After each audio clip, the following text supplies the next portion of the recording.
ministra de Salud en el marco de esta comparecencia, de esta comisión general ante el Pleno de la Asamblea Nacional.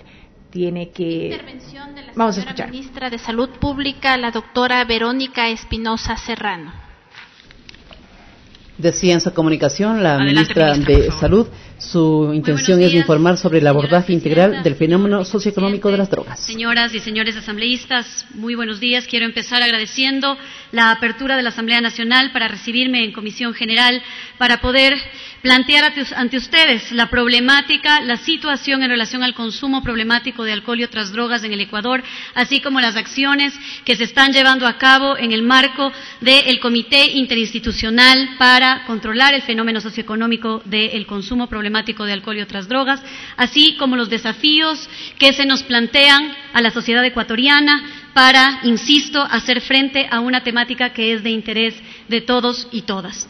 Hemos preparado una presentación. Quiero pedir con su venia, señora presidenta, que se me permita iniciar mostrando algunos de los elementos técnicos y datos que son relevantes para poder comprender la problemática en nuestro país. La siguiente, por favor. Perdón, creo que yo tengo. Vamos a empezar con una descripción de la situación actual. La siguiente, por favor. Esta es la prevalencia del consumo de drogas en la población general, en los adultos y adolescentes mayores de 12 años en los países de las Américas.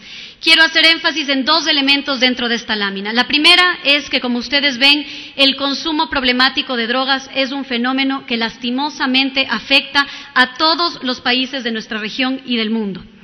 El segundo punto importante es que en las barras que ustedes pueden ver, está diferenciado por colores del tipo de droga que se consume en los distintos países. En color azul y con una mucho mayor prevalencia el consumo del alcohol, en color rojo el tabaco y en color verde, morado, celeste y anaranjado otras drogas ilícitas que se consumen en menores proporciones, pero que representan también un importante riesgo para la salud de la población. ¿Por qué es importante hacer énfasis en esto? Y es porque se invisibiliza la realidad con frecuencia de que el alcohol es la droga más consumida en el mundo, es la droga más consumida en nuestra región y es la droga más consumida en nuestro país. Muchas veces olvidamos que el alcohol y el tabaco son también drogas y que, si bien se comercializan de manera lícita, tienen una relevancia en esta problemática y son el componente más grave y más grande en términos de volumen de afectación a la ciudadanía. Esto no quiere decir que las demás drogas, en este caso las drogas ilícitas, no sean también una preocupación y no deban llamar la atención de la definición de política pública. La siguiente, por favor. ¿Cuáles son algunos otros datos y cifras importantes en relación al consumo de alcohol y tabaco, las drogas lícitas, cuyo uso problemático causa graves impactos sociales y de salud a nivel mundial? Estos son datos del año 2018. Los voy a dejar para su conocimiento, señora presidenta, si me permite que esta presentación sea luego distribuida a los asambleístas, y voy a hacer alusión solamente a algunos de los datos más importantes para, en honor al tiempo de ustedes, señoras y señores asambleístas, no detenerme mayormente. Pero el 27% de los jóvenes de entre 15 y 19 años son bebedores. Eso significa que hay alrededor de 155 millones de adolescentes que consumen de manera problemática alcohol en el mundo. Esto nos representa casi 6 muertes cada minuto por el uso nocivo de alcohol y más de 3 millones de muertes fueron registradas directamente por el consumo de alcohol en el mundo en el año 2016.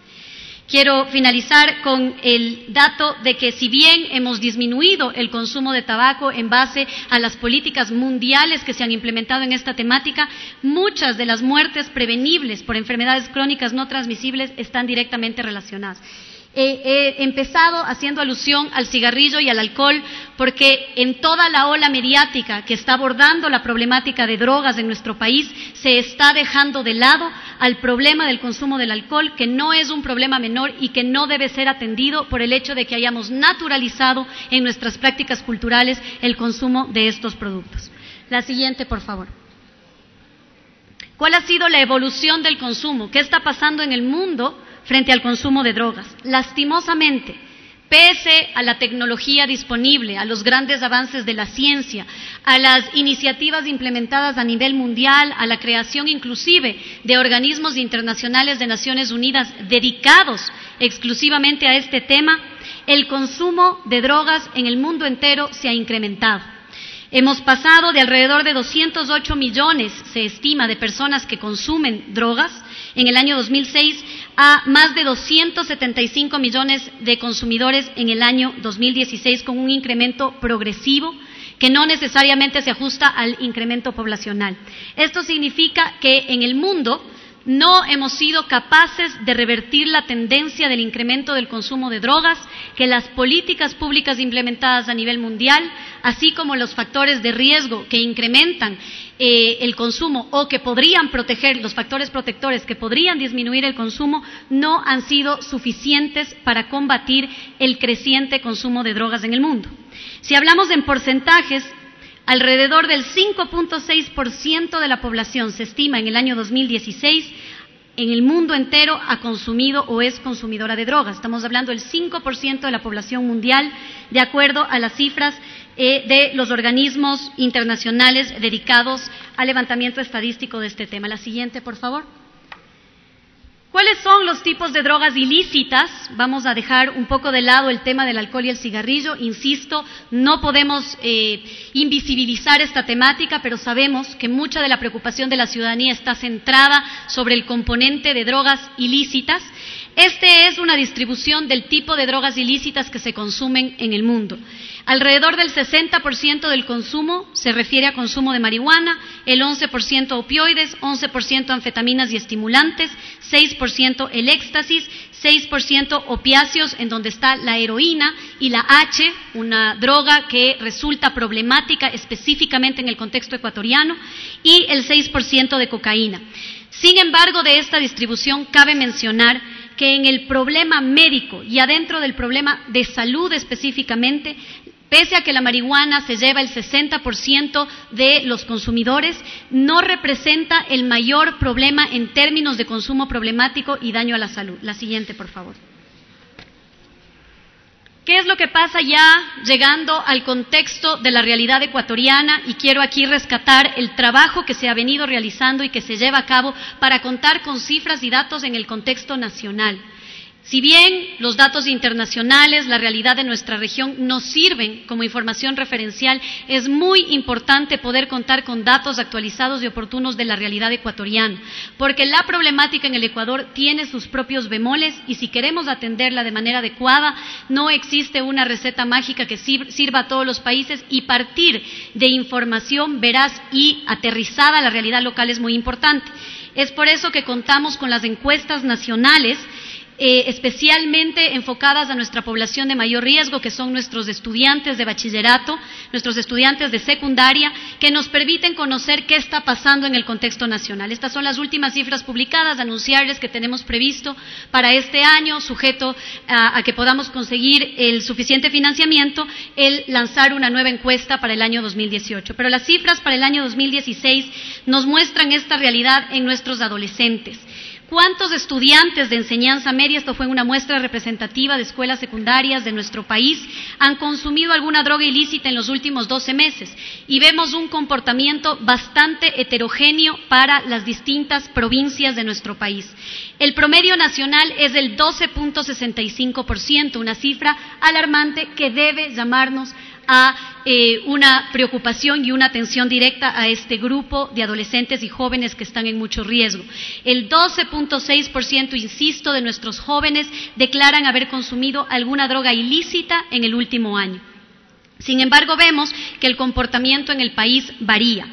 La provincia con mayor consumo, quienes declaran haber tenido un mayor porcentaje de consumo, alcanza hasta el 21 o 22% casi en la provincia de Morona, Santiago, y está por debajo del promedio nacional en menos del 10% en la ciudad, específicamente en Latacunga, y tenemos una distribución donde están algunas ciudades porque el comportamiento provincial también puede diluir la realidad de algunas de las ciudades. Estos son los datos de las ciudades, no es el dato provincial. La siguiente, por favor. Pero si bien las cifras del consumo podrían parecer que tenemos una mayor afectación en las provincias y en las ciudades del oriente, cuando nos enfocamos en la droga H, esta es la distribución del consumo de la droga H, vemos que la problemática tiene un comportamiento distinto. Es decir, si bien el consumo de todo tipo de drogas responde a la distribución que les mostré anteriormente, si nos enfocamos exclusivamente al consumo de la H, vemos que el comportamiento se acentúa en las provincias de Guayas, en la provincia de Manabí y hay algunas cifras también en la provincia de Esmeraldas. Es un fenómeno altamente concentrado en la provincia de Guayas, específicamente además en Santa Elena, también en Guayaquil, en donde vemos las cifras más elevadas. ¿Por qué digo esto? En las otras provincias lo que nosotros vemos es un alto consumo de marihuana, pero un bajo consumo de la droga H, de los otros opiáceos, de éxtasis, de cocaína y de otro tipo de las llamadas drogas duras. ¿Por qué hay una diferencia entre esta clasificación? Porque la droga H tiene un altísimo índice de adicción, es decir, genera rápidamente adicción, genera rápidamente problemas de consumo problemático, a diferencia de la marihuana, por ejemplo, y porque vemos que el fenómeno se ha concentrado en algunas provincias y en algunas zonas de nuestro país. La siguiente, por favor. ¿Qué pasa en relación a la mortalidad? La mortalidad, es decir, cuántas personas fallecen en el mundo por consumo de drogas, vemos que en el año 2015 fallecieron aproximadamente 450,000 personas, se estima, como consecuencia del consumo directo de drogas ilícitas. Como el consumo en general. De estas, 167,750 muertes fueron directamente relacionadas con el consumo, es decir, la persona falleció por sobredosis. La causa de muerte fue directamente el consumo. El valor restante corresponde a muertes asociadas por violencia, por ejemplo, accidentes, etcétera, que indirectamente estuvieron relacionadas con el consumo de drogas. Si vemos la tasa por millón de habitantes, vemos que el número de muertes por cada millón de habitantes en Norteamérica alcanza cifras tan altas como 165 personas por cada millón de habitantes que fallecen. Si nosotros vemos para los demás continentes, las cifras son decrecientes.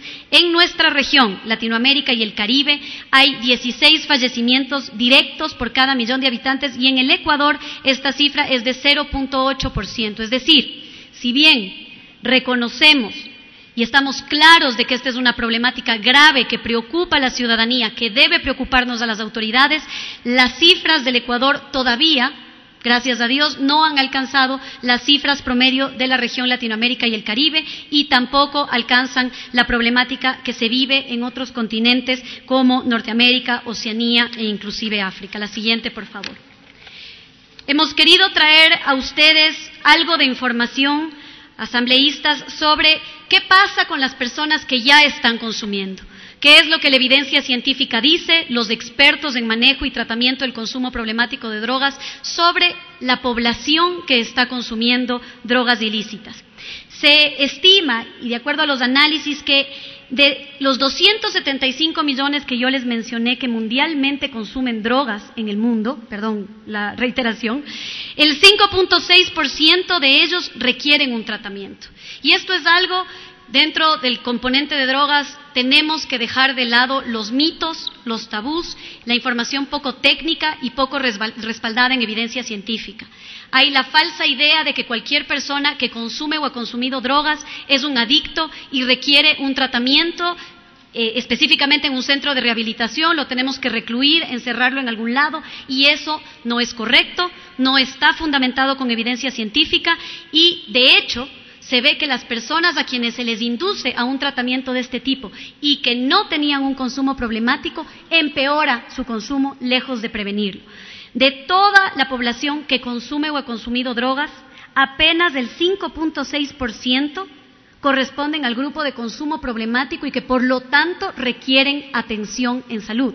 El resto de esa población necesita políticas de prevención, políticas de cuidado y soporte social, políticas de disminución de riesgos y de incremento de factores protectores. Solamente el 5.6% se beneficiará, por lo tanto, de tratamientos médicos en las distintas modalidades que existen. Eso implica que alrededor de 31 millones de personas que requerirían tratamiento en el mundo, el 11% necesitaron tratamiento ambulatorio, ambulatorio intensivo o residencial. La siguiente, por favor. ¿Eso qué significa en nuestro país? La población, la base poblacional, de acuerdo a las estimaciones del INEC, que está en riesgo de consumo, que podría consumir drogas, de entre los 12 y los 65 años es alrededor de 12 millones de habitantes. Y una población focalizada de mayor riesgo son los adolescentes entre 12 y 17 años, que corresponde a 1.9 millones de habitantes. Este grupo se beneficiará de las políticas de prevención integral si quisiéramos reducir el consumo en ellos. Es decir, no hay una pastilla mágica, un tratamiento mágico, médico, que pueda prevenir el consumo en esta población. Son políticas integrales, sociales, familiares y comunitarias las que tienen un énfasis y un resultado para esta población. Esta es la evidencia, les insisto, que ha sido recabada para ustedes, asambleístas, no en base empírica a la postura de una autoridad, en este caso el Ministerio de Salud Pública, sino de acuerdo a la evidencia internacional, los mayores estándares publicados tanto por UNODC, la COPOLAB y el Instituto Nacional sobre Abuso de Drogas. La siguiente, por favor. De acuerdo a estas cifras, si extrapolamos para la realidad ecuatoriana, tendríamos que de alrededor de 620.662 personas entre 12 y 65 años que alguna vez habrían consumido alguna droga ilícita, el 68.273 son las que necesitan algún tipo de tratamiento. Y me voy a extender en la explicación de algún tipo de tratamiento porque no todos los consumidores requieren la misma intervención. Tenemos que ser claros en que no existen enfermedades. Existen enfermos, existen personas que tienen una historia personal y no hay un tratamiento estándar que sirva para todo el mundo.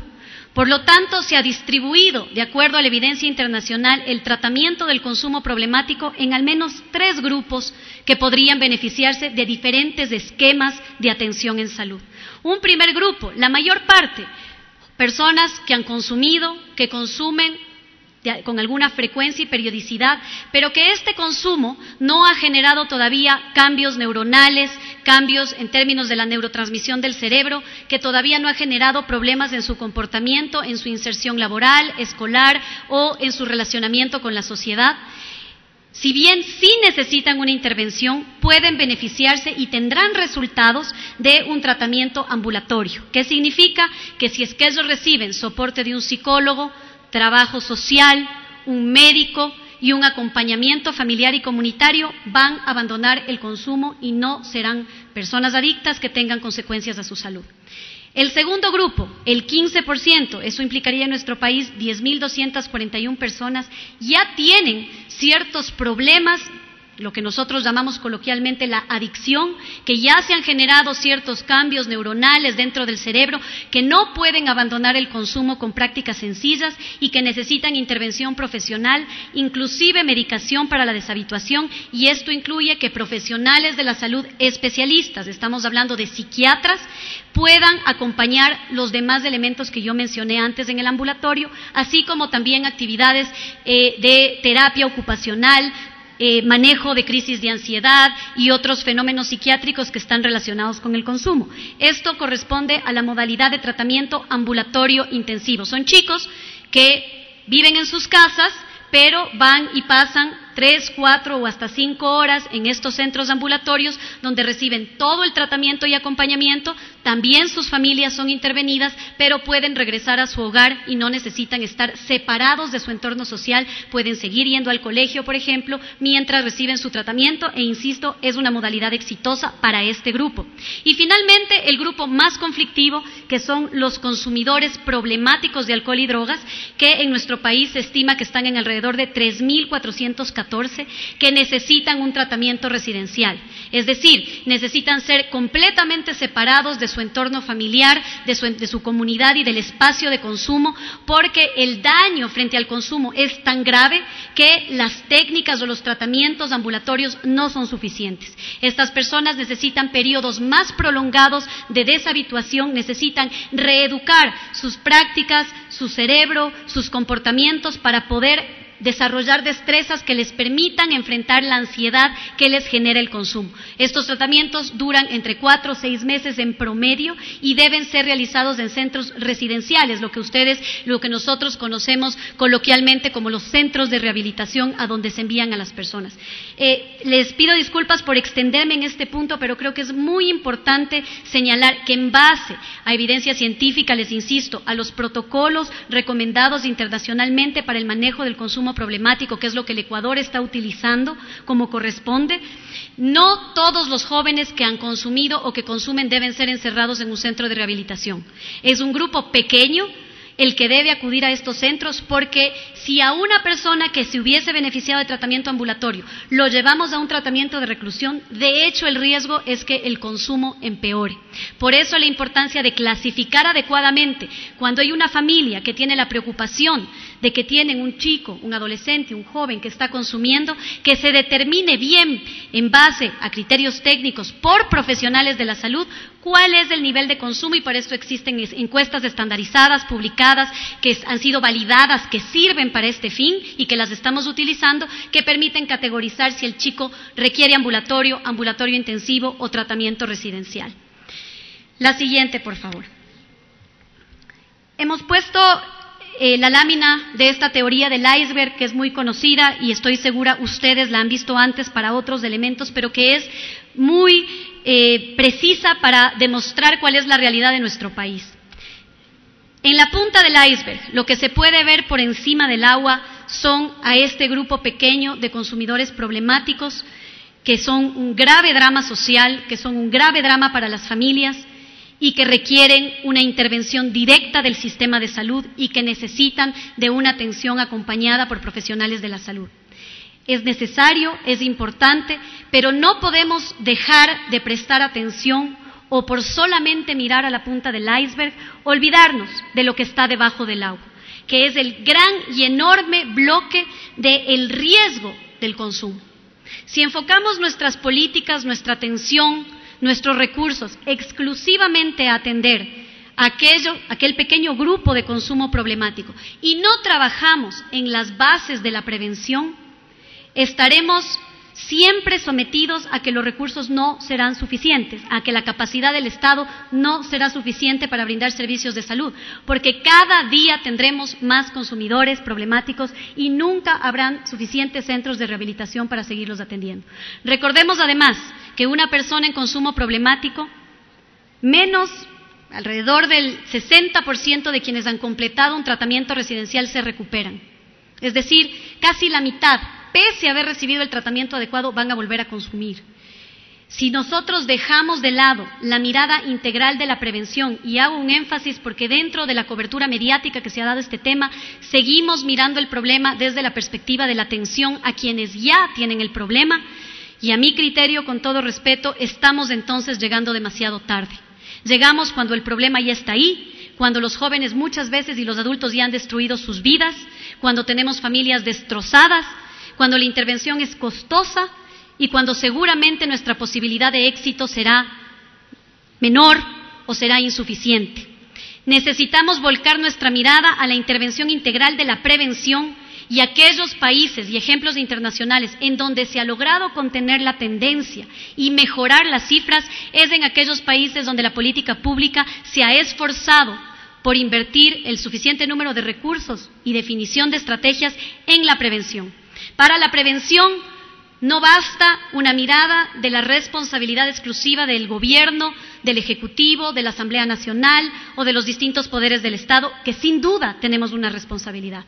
Tenemos también que invitar a la concurrencia de la responsabilidad ciudadana, de la responsabilidad del componente de la educación, el rol de la familia, el rol de los actores locales, de los líderes comunitarios, de los medios de comunicación y de varios otros elementos que tienen una gran repercusión en la prevención del consumo, y en esta lámina hemos puesto a todos los actores involucrados que deben participar en una política integral de prevención si queremos abordar este problema. La siguiente, por favor. En el ámbito de la prevención, como lo mencioné antes, existen factores de riesgo y factores de protección. Si podemos disminuir los factores de riesgo e incrementar los factores de producción, lograremos disminuir el consumo de drogas y por lo tanto tendremos menos personas que necesitarán tratamiento, como lo he mencionado en las distintas modalidades, y sobre todo menos familias gravemente afectadas por esta problemática. Y quiero darles algunas cifras alarmantes y que deben despertar a la acción social en nuestro país, a la acción de todos nosotros, sin duda alguna, pero a la acción de cada uno de los ecuatorianos de manera simultánea. Esto corresponde a cifras de encuestas nacionales, les insisto, esta es una muestra representativa en el Ecuador, pero quiero hacerles notar que el 70% de los estudiantes entre 12 y 17 años que consumieron alguna droga en el último año declaran que sienten que su familia no los valora. El mayor factor de riesgo para el consumo dentro del ámbito social es cómo perciben los jóvenes, los adolescentes a su familia. Si tienen una familia cercana, una familia que les valora, que les estimula, o sienten la ausencia de la familia. El 25% de los adolescentes, existe un 25% menos de menor probabilidad de consumir drogas en los adolescentes cuando se sienten escuchados por sus familias. Y el 69% más de probabilidad de consumir drogas en adolescentes con padres que no conocen las actividades de sus hijos después del colegio. ¿Y cuál es la realidad? Y esto no es un tema para apuntar con el dedo ni para descargar responsabilidades en los otros, sino todo lo contrario, para entender desde dónde podemos cada uno de nosotros aportar en nuestros roles, inclusive como padres, madres, tíos, hermanos, en aportar a esta problemática. Los jóvenes refieren que el tiempo que pasan con su familia a la semana es apenas 6 horas, mientras que el tiempo que pasan frente a la televisión es de 10 horas. ¿Cuáles son entonces los mensajes que estamos transmitiendo en la televisión y el tiempo que podemos combatir contra esos mensajes cuando solamente 6 horas de la semana se destinan a compartir con la familia? Hay muchos fenómenos sociales que explican esta disminución del rol de la familia en una sociedad. Uno de los más importantes es los factores de globalización, la presión económica, los cambios de los comportamientos sociales, pero sin duda tenemos que pensar en cómo combatimos las dificultades que tienen los padres y las madres para poder compartir tiempo con sus hijos. Y uno de los elementos más contundentes es hacer conocer a los padres que compartir tiempo con sus hijos no es solamente algo deseable, es una necesidad vital si queremos combatir fenómenos graves como este y muchos otros como la violencia intrafamiliar. La siguiente, por favor. Si bien he hecho un gran énfasis en el componente social y más adelante les mostraré las actividades de política pública que se han diseñado para este efecto, sabemos que es de interés de la ciudadanía, de la Asamblea Nacional, conocer dentro del componente de atención qué es lo que ha hecho el Ministerio de Salud Pública. Hemos hecho lo correcto, estamos haciendo lo suficiente, no hemos hecho nada, ¿qué es lo que proponemos hacer? La siguiente, por favor. Esta es una lámina muy pequeña del Plan Nacional de Prevención Integral y Control del Fenómeno Socioeconómico de las Drogas, emitido en el año 2017, suscrito por todos los ministros y ministras que formamos parte de este comité interinstitucional, en el cual se publicó este documento en el que se traza un camino a seguir con el objetivo de evitar, retrasar y reducir las consecuencias del fenómeno socioeconómico de las drogas. Me gustaría aquí robar un minuto de su tiempo para reflexionar sobre el objetivo. No hablamos de erradicar ni eliminar el consumo de las drogas, porque poner objetivos imposibles, incumplibles y que no tienen una base real en la evidencia científica es el primer error en el diseño de una política pública. Sabemos que este problema lo seguiremos enfrentando. No podemos tapar el sol con un dedo y tenemos que ser objetivos. En nuestro plan, al corto y al mediano plazo, debe ser evitar, retrasar y reducir las consecuencias del fenómeno socioeconómico de las drogas. Y tiene 2 ejes. La una es reducir la demanda, es decir, que cada vez menos personas busquen consumir drogas, y por otro lado, reducir la oferta. Por supuesto que tenemos que evitar que nuestros jóvenes, nuestros adolescentes, nuestros adultos se expongan a la oferta de las drogas, pero ambos elementos son igual de importantes.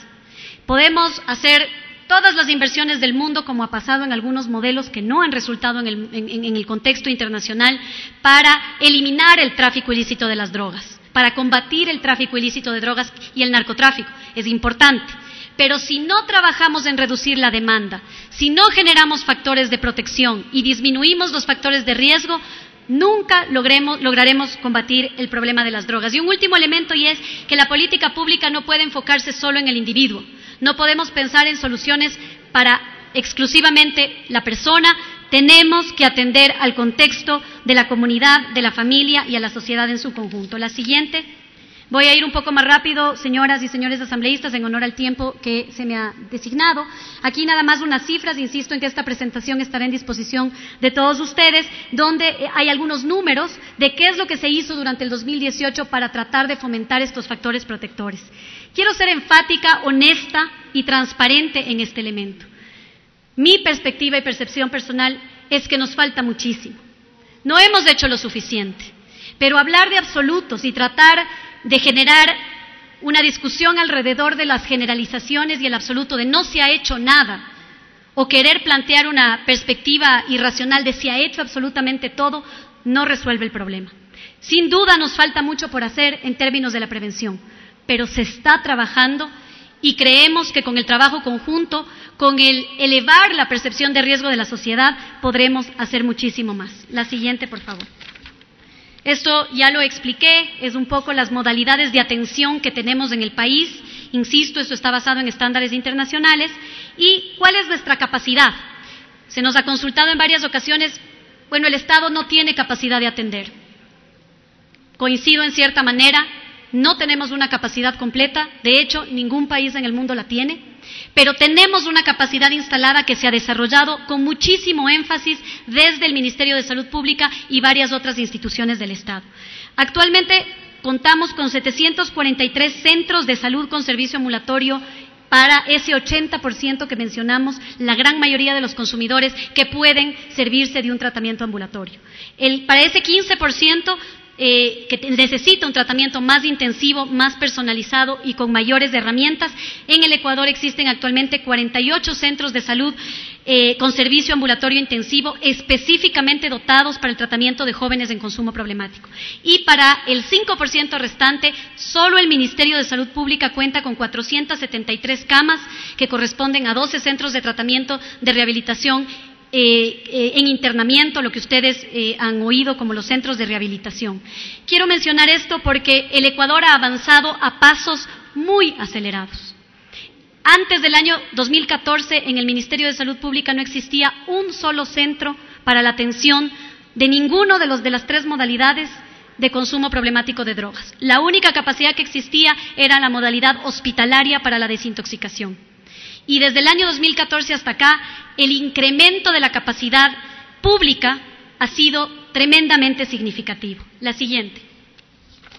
Y esto es una muestra de que ha sido una prioridad del Ministerio de Salud Pública, de que sabemos que es una sentida necesidad de los ecuatorianos y que pese a las restricciones presupuestarias hemos hecho inversiones sustantivas en este componente para poder cubrir la gran demanda que tenemos en el país. Aquí está cuál es la realidad para el año 2018. Entre el 2014 y el 2018, por ejemplo, existían solo 174 centros en el 2014. Antes del 2014, les insisto, no había ninguno. Y para el año 2018 tenemos 743 centros. En servicios ambulatorios intensivos, en el año 2014 no teníamos ninguno. Para el año 2018 tenemos ya 48 centros.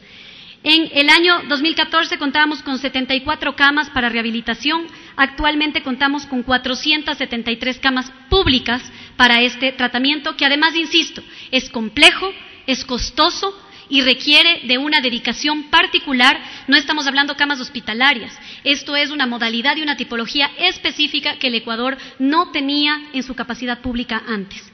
¿Cuáles han sido los resultados? Solo en el 2018 se atendieron 33.694 personas en el servicio ambulatorio, jóvenes en consumo que están tratándose a través del servicio ambulatorio. En el ambulatorio intensivo, 5.742 personas, y en el residencial, 1.111 personas entraron a nuestros centros de rehabilitación. Y esto para descalificar algunas expresiones en las que se dice que no existe ninguna capacidad pública. Nos falta, sin duda alguna, tenemos alrededor del 50% de la capacidad que deberíamos tener. Esto no significa que un país pueda atender o resolver esta problemática de un minuto para el otro. Esto requiere de la inversión progresiva y es lo que venimos haciendo y seguiremos haciendo como compromiso del Gobierno nacional. La siguiente, por favor. Aquí tienen la distribución a nivel nacional, en puntos verdes los ambulatorios itinerantes, los puntos amarillos los ambulatorios permanentes, en naranja los ambulatorios intensivos y en rojo los residenciales. Como ustedes ven, hemos cuidado de desarrollar estos centros prácticamente en todo el país, hemos tratado de que se cuente al menos con un servicio para cada zona y tener la base de los servicios ambulatorios en cada rincón del país. Sin duda alguna, insisto, nuestra capacidad deberá al menos duplicarse y estamos trabajando fuertemente para esto. No queremos hacerlo solos como sector público, sabemos que el sector privado puede contribuir y tenemos que encontrar los mecanismos de hacerlo con eficiencia y con optimización de los recursos que tenemos. La siguiente, por favor. Muy rápidamente, en relación a los centros y clínicas que llaman la atención y que nos preocupan mucho, lo que está pasando con la oferta de estos centros de rehabilitación, una pequeña aclaración, la siguiente, es que el Ministerio de Salud Pública, de acuerdo a su estructura organizacional, tiene una agencia de aseguramiento de la calidad que se encarga del control, la regulación, la vigilancia y la sanción de los establecimientos de salud. ¿Por qué? Porque se buscó siempre que el Ministerio de Salud Pública, al ser un prestador de salud, era muy complicado que dentro de la misma institucionalidad seamos prestadores de salud y al mismo tiempo nos controlemos a nosotros mismos. Había esta crítica de ser jueces y parte. Es por eso que en el modelo se creó la Agencia de Aseguramiento de la Calidad, que vigila, audita, controla a todos los servicios de salud públicos y privados en igualdad de condiciones. Así como está en capacidad de clausurar un establecimiento privado que no cumple, está en capacidad de clausurar un establecimiento público y en mi calidad de ministra de Salud no puedo impedir que si un establecimiento público no cumple con los requisitos se clausure y eso es correcto. Así es como tiene que funcionar un modelo de control y vigilancia en donde todos, públicos y privados, y empezando por los públicos que somos los mayores prestadores de servicios de salud, que atendemos a más del 80% de la población de este país, seamos los más llamados a cumplir los estándares de calidad. La siguiente, por favor. ¿Cuál es la realidad de esta agencia? ¿Cuál es el universo que deben controlar? La agencia tiene la responsabilidad de controlar alrededor de 22.661 establecimientos de salud. Todos estos establecimientos pueden representar un grave riesgo en términos de protección del derecho a la salud si es que no están regulados y vigilados. De estos, el año anterior, en el 2018, se realizaron inspecciones y actividades de control y vigilancia en los establecimientos de salud. Hay alrededor de 5.246 establecimientos que aún no cuentan con su permiso de funcionamiento, pero que están subsanando sus observaciones de la mano con esta agencia que busca acompañar. No tiene un enfoque punitivo, sino de acompañamiento para que quienes aún no alcanzan los estándares puedan alcanzarlos previo a brindar servicios a la ciudadanía. ¿Qué pasa con drogas? De este 22.681 establecimientos, hay 39 centros especializados para el consumo y tratamiento de drogas, centros de rehabilitación con licenciamiento, es decir, regulares que cumplen con todos los estándares y requisitos, 248 en proceso de licenciamiento y se han realizado solo en el 2018 75 operativos a nivel nacional, de los cuales se realizaron 67 clausuras preventivas, más de 400 capacitaciones, acompañamiento y asesoría, porque queremos que los centros cumplan con los estándares, y solo en la zona 8, donde hemos visto los problemas recientemente, se realizaron 31 operativos y 29 clausuras. Es decir, si bien entendemos que la problemática es amplia, es compleja, se ha generado la proliferación de estos centros, la agencia, en la medida de sus posibilidades, está trabajando arduamente con dos objetivos: acompañar a quienes de buena fe quieren contribuir a este tratamiento, cumpliendo estándares, cumpliendo requisitos, protegiendo derechos para que obtengan sus permisos de funcionamiento, pero también para sancionar y clausurar aquellos establecimientos que no cumplan y que no estén dispuestos a sujetarse a un proceso de regularización. Finalmente, quiero concluir, no voy a la siguiente, por favor, la siguiente. Quiero concluir con esta lámina y luego voy a pedirles la excusa, señora presidenta, para mostrarles un pequeño video de 2 minutos para concluir con algunos datos importantes que me gustaría transmitirles. La primera es que el Ministerio de Salud Pública reconoce su responsabilidad en el control, vigilancia y regulación de todos estos establecimientos. Reconocemos también las limitaciones a las que nos vemos enfrentados para poder atender esta problemática. Hemos encaminado ya tremendos esfuerzos en el marco de las dificultades económicas que estamos atravesando como país para que se prioricen los recursos necesarios para que la agencia pueda ampliar lo que viene haciendo ya, de tal manera que ningún centro se sienta no acompañado para obtener la regularización y que ningún centro que no cumpla con estándares básicos siga funcionando en nuestro país. Ese es nuestro compromiso. Hemos solicitado ya al Ministerio de Finanzas y a todas las entidades correspondientes el apoyo que corresponde y el Presidente de la República ha comprometido su apoyo para que podamos lograr este objetivo en este año. Tampoco queremos que los chicos que hoy están acudiendo a estos centros se sientan abandonados.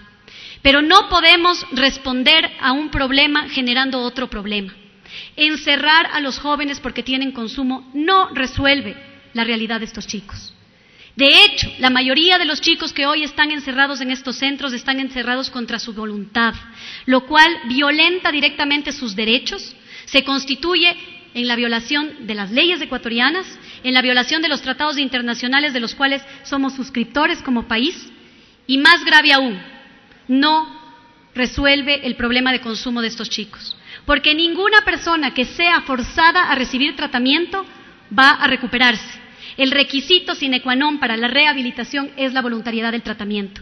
Eso no significa que vamos a abandonar a los chicos que hoy consumen y no quieren voluntariamente acceder al servicio. Significa que tenemos que abordarlos de otra manera. La intención y el gran operativo que estamos lanzando para modificar el modelo que hemos venido llevando, para poder llegar a más jóvenes, es captar a las familias y a los chicos que hoy no quieren ingresar a un centro de rehabilitación, pero que sabemos tienen un consumo problemático. Una vez que sean captados, van a someterse a un proceso de desintoxicación en un hospital para superar el síndrome de abstinencia. Una vez que han superado el síndrome de abstinencia, vamos a trabajar con ellos y sus familias para que acepten entonces voluntariamente ingresar a los centros de rehabilitación. Ese es el modelo que se recomienda y es el modelo que los 1.100 pacientes que tenemos en el sistema público han obtenido ya y que ha garantizado su recuperación. Hoy mismo se ha cerrado una de estas clínicas por condiciones absolutamente insalubres y que no ha deseado incorporarse en el proceso de regularización, y estos chicos ya han sido ingresados a este nuevo modelo y protocolo y estaremos llegando a cada hogar y a cada familia para tratar de, con la capacidad que tenemos, así como con el apoyo del sector privado regularizado y que cumple con estos estándares, podamos ir dando respuesta a cada realidad particular. Pero además, la siguiente, por favor, la lámina del centro grande. Tenemos un proyecto emblemático, el gran complejo de rehabilitación para la ciudad de Guayaquil. Como ustedes vieron, hay un problema focalizado en Guayaquil y eso necesita una intervención focalizada también. Además de los centros que ya tenemos, queremos implementar el primer complejo nacional de atención que no va a tener solamente la modalidad de internamiento, sí, tendrá 3 áreas de internamiento para hombres y mujeres. Hoy hay una brecha muy grande en el tratamiento para mujeres, pero también un área de cuidado, de guardería, porque muchas mujeres no pueden acceder al tratamiento porque no tienen dónde dejar a sus hijos.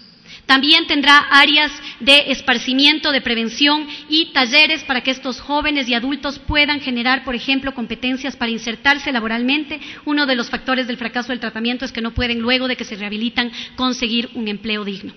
Este proyecto cuenta ya con financiamiento inicial para los estudios, para los diseños, y estamos comprometidos a luchar por cada dólar e invitamos a cada uno de ustedes a que se sumen a esa intención que tenemos de conseguir apoyo nacional e internacional para poder financiar este centro que Guayaquil necesita. Con este centro podremos ampliar la capacidad que tenemos hoy para atender a más de 7,000 jóvenes al año en la ciudad de Guayaquil y no tendremos ya la brecha que hoy estamos mencionando, que si bien estamos haciendo mucho de lo que podemos hacer, todavía nos falta ampliar nuestra capacidad. El sistema de salud está y estará siempre en continuo crecimiento. Las necesidades de salud son infinitas.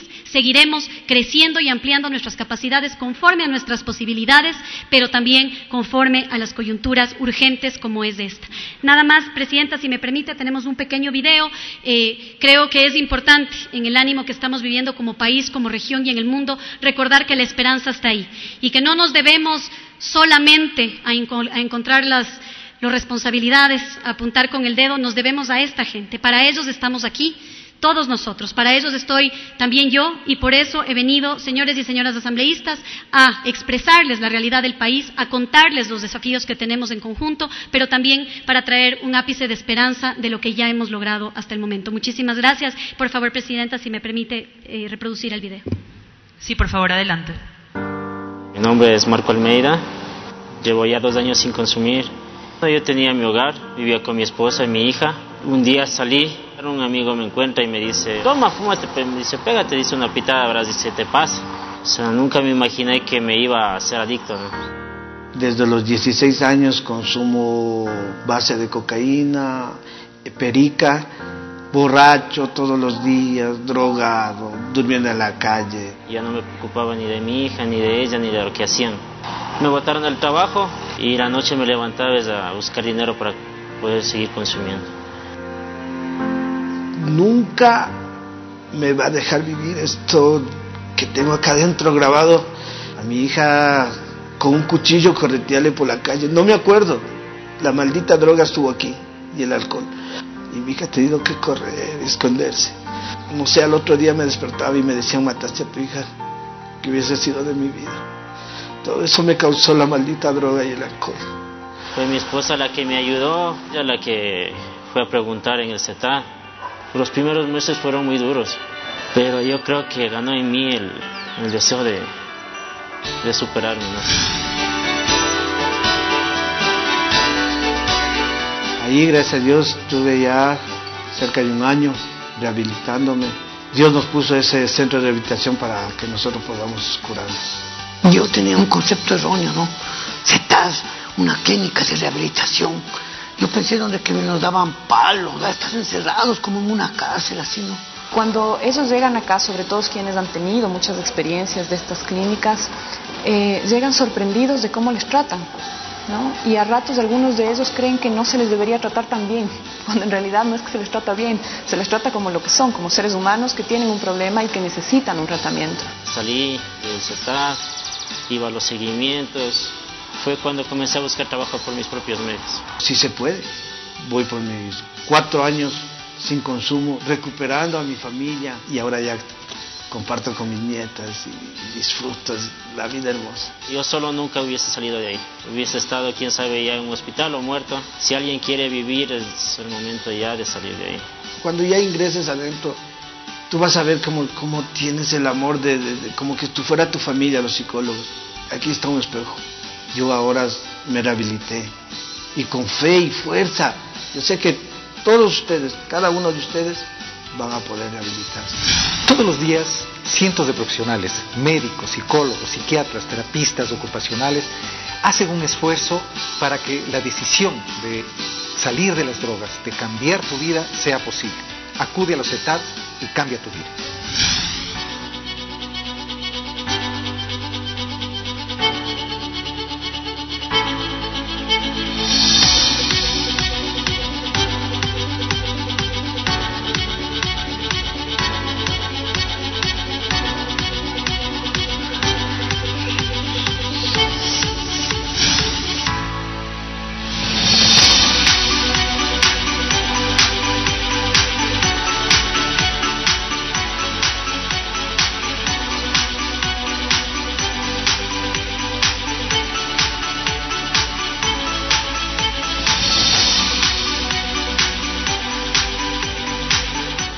A través de la televisión legislativa se pueden apreciar las imágenes y las cifras que expone este video, que al momento se